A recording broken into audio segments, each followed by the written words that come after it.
বৌদি বাড়ি ফিরুক, বাড়ি ফিরুক বৌদি। আমি জগন্নাথ ধামে নিয়ে যাব বৌদিকে, জগন্নাথ ধামে রাজার হালে রাখবো, ধার করবো, দেনা করবো, তবু বৌদিকে নিয়ে যাব আমি। সারাটা জীবন সংসারে মুখ বুঝে খেটে গেল, কাউকে কিছু বলেনি বলে আমরা কিছু ভাববো না? কি চেয়েছিল, কি চেয়েছিল? চেয়েছিল শেষ বয়সে একটু জগন্নাথ ধামে যাবে। তুমি কি টাকা দেখালে? টাকা, অমন টাকার বুকে আগুন। আমি নিয়ে যাব, আমি নিয়ে যাব, ধার করে দেনা করে বৌদিকে রাজার হালে রাখবো জগন্নাথ ধামে, ওর মনোবাসনা পূর্ণ করব। আচ্ছা, একটা মানুষ নিজে মুখ ফুটে কোনোদিন কিছু চাইনি বলে আমরাও কিছু দেওয়ার কথা ভাবিনি? তুমি যা বলেছো একদম ঠিক। সত্যি তো, কতদিন আমরা বাড়ির থেকে কেউ কোথাও বেড়াতে যাই না বলো তো? এইবার আমরা যাব, আমরা ওই জগন্নাথ ধামেই যাব। মা ফিরে আসুক, মা একবার ভালো হয়ে যাক, আমরা সবাই মিলে যাব। ঠাকুর, বড় মাকে তুমি ফিরিয়ে দাও ঠাকুর, বড় মাকে তুমি ঠিক করে দাও ঠাকুর, প্লিজ ঠিক করে দাও। আমি ওদের কিচ্ছু জানি না, না আমি নাচ করতে পারি না, গান গাইতে পারি না, রান্না পারি না, লেখাপড়া পারি, কিচ্ছু পারি না। কিন্তু ঠাকুর, তুমি তো জানো আমি মানুষকে ভালোবাসতে পারি, আমি মানুষকে ভালোবাসতে জানি, আর আমি বড় মাকে খুব ভালোবাসি। শুধু বড় মাকে কেন, আমি এই বাড়ির প্রত্যেকটা মানুষকে খুব ভালোবাসি, খুব ভালোবাসি না, খুব ভালোবাসি। এই মানুষগুলো যদি কিছু হয়, শুধু এই মানুষগুলো না, আমার আশেপাশে যারা আছে তাদের যদি কোনো কিছু হয়, গুনগুন আর বাঁচতে পারবে না। কি চাও তোমরা, বলো না, কি চাও তোমরা? আমি মরে যাই, এটাই চাও? বলো না ঠাকুর, কি চাও?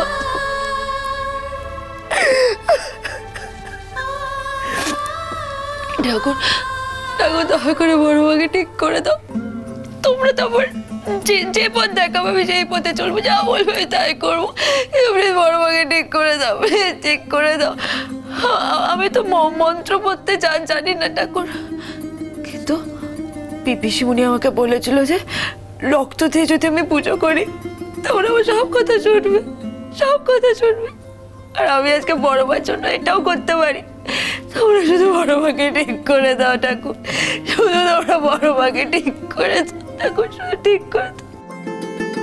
আচ্ছা, তুমি একবার একটু গিয়ে দেখো না গুনগুন কোথায়।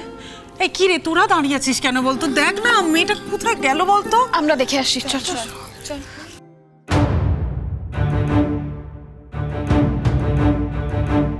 আরে মেয়েটা খেয়েছে কিছু? না বাবা, বাড়ির কেউ খায়নি, ওই বা কি করে খায় বলুন তো? না, ও তো খিদে সহ্য করতে পারে না। ঠিক আছে, ওরা তো ডাকতে গেছে, ওরা ডেকে নিয়ে আসুক, আমি জোর করে ওকে কিছু খাইয়ে দিচ্ছি।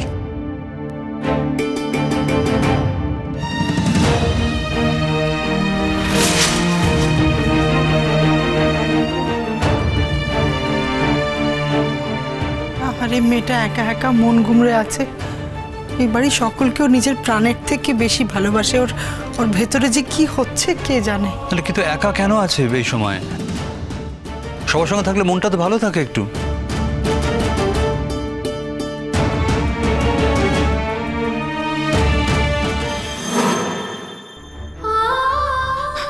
বৌদি ভাই, গুনগুন কিন্তু কোথাও নেই। সে কি রে, নেই মানে? তুই সব ঘরে খুঁজেছিস? হ্যাঁ, দোতলাটা ভালো করে দেখেছিস? বৌদি ভাই, সব ঘর, দোতলা, সব জায়গায় দেখেছি, গুনগুন কোথাও নেই। কিন্তু একতলায় এখানেই বা কোথায় থাকবে? আমি তো কিছু, মার ঘরে নেই। হ্যাঁ, এই চল এদিকে আয়, দেখি আয়।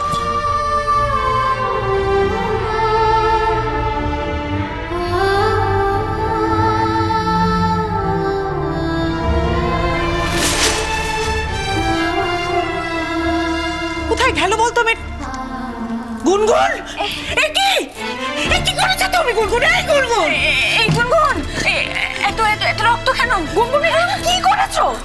পুজো দিচ্ছে ঠাকুরের কাছে, পুজো দিচ্ছে, রক্ত দিয়ে পুজো দিচ্ছি ঠাকুরের কাছে। বড় মা তো রোজ পুজো দেয় না এই ঠাকুরকে, ভক্তি করে রোজ এই ঠাকুরকে পুজো দেয়। আজকে তো বড় মা নেই, অসুখ করেছে, তাই আমি পুজো দিচ্ছি। ঠাকুর ঠাকুর বড় মাকে প্লিজ ভালো করে দাও না ঠাকুর, ভালো করে দাও না। বড় মা ছাড়া এই বাড়িতে কেউ ভালো থাকবে না ঠাকুর, কেউ ভালো থাকবে না। জ্যাঠাই জ্যাঠাই তো মা বাঁচবেই না, আমরা কেউ পারবো না জ্যাঠাইকে বাঁচাতে, কেউ পারবো না। আর শুধু জ্যাঠাই কেন, আমিও বাঁচবো না, আমিও থাকতে পারবো না ঠাকুর। কে আমাকে বলবে বলো তো, মা লক্ষ্মী আমার, কে বলবে আমাকে আমি যতই ভুল কাজ করি? কে মিষ্টি করে আমাকে বলবো যা করেছে আমার মা লক্ষ্মী একদম ঠিক করেছে, একদম বেশ করেছে? কে বলবে বলো, কে বলবে আমাকে, কে বলবে বৌদি ভাই, কে বলবে? তাই বলে তুমি এরকম একটা কাণ্ড করবে গুনগুন? কি করলে এটা তুমি? এই চলো চলো বলছি গুনগুন, চলো। বৌদি ভাই একটু প্রণাম করে নিতে তো।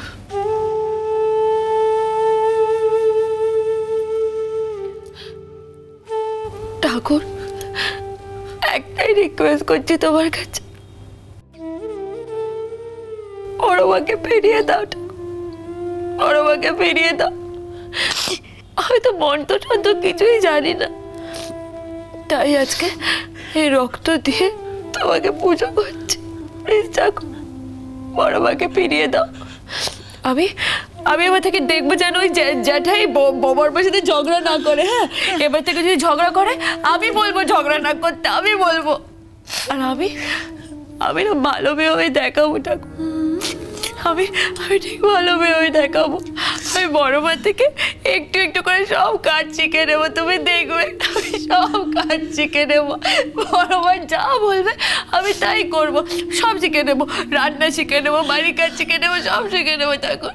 তুমি শুধু বড় মাকে ফিরিয়ে দাও ঠাকুর, বড় মা না মিললে আমরা কেউ থাকতে পারবে ঠাকুর, আমরা কেউ বাঁচতে পারবো না ঠাকুর, বড় মাকে ফিরিয়ে দাও ঠাকুর।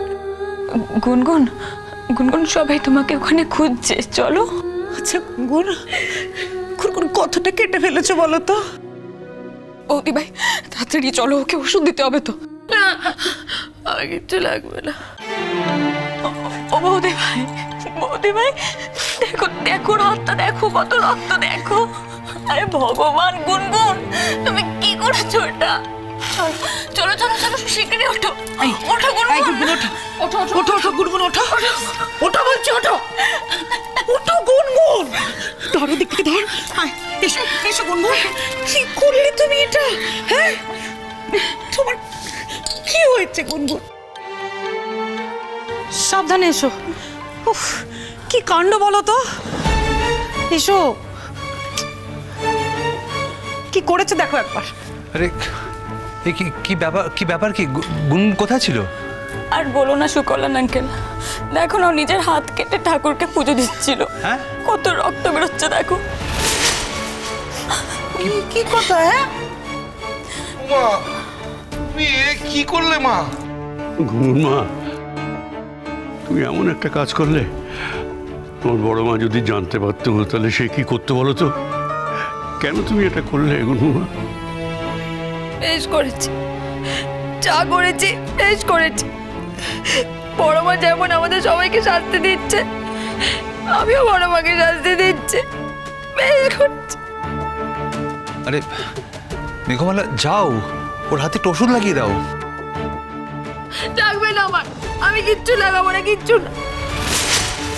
গুনগুন এরম করে আমার কথা শোনো, ওখানে কিছু না লাগালে ইনফেকশন হয়ে যেতে পারে। এমন কাজ করে না মা, এমন কাজ করে না। পুজো তো হয়ে গেছে, তুমি তো তোমার রক্ত দিয়ে সেই পুজোতে উৎসর্গ করেছো, এবার একটু ওষুধ লাগিয়ে নাও। আরে কতটা কেটে গেছে, কি দিয়ে কেটেছো? ওই বাবা ওই ছুরি দিয়ে, ওই ফল কাটার ছুরি ছিল না, ওটা দিয়ে কেটে দিয়েছে। কোনো মানে হয় বলো তো?